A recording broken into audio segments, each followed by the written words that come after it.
அந்த பூனை வந்தோடனே எலிங்களை தேடவே முடியல.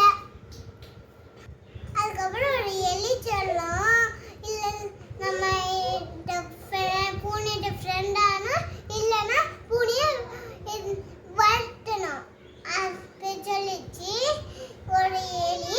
அதுக்கு வயசான எலி சொல்லிச்சு, அதை நம்மளோட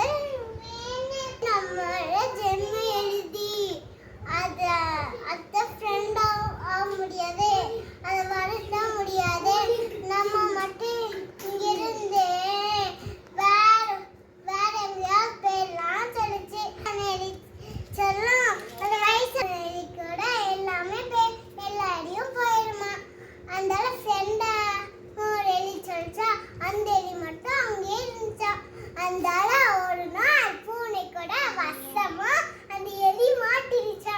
அதுக்கப்புறம் பூனை விட்டுரு, நான் உனக்கு நிறைய பண்ண தரேன், பால் தரேன், ரொட்டி தரேன் சொல்லிச்சு.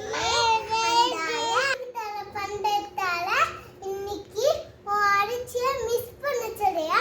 அதனால பூனை கொன்னு சாப்பிட்டு செடிய. அதுக்கப்புறம் உங்களுக்கு இந்த கதையில என்ன புரிஞ்சுச்சு? எதிரிடம் நாயம் பாப்ப தவறு. உங்களுக்கு இந்த கதை பிடிச்சிருந்தா லைக் பண்ணுங்க, ஷேர் பண்ணுங்க, மறக்காம சப்ஸ்கிரைப் பண்ணுங்க. அடுத்த வீடியோல உங்கள் பாஸ்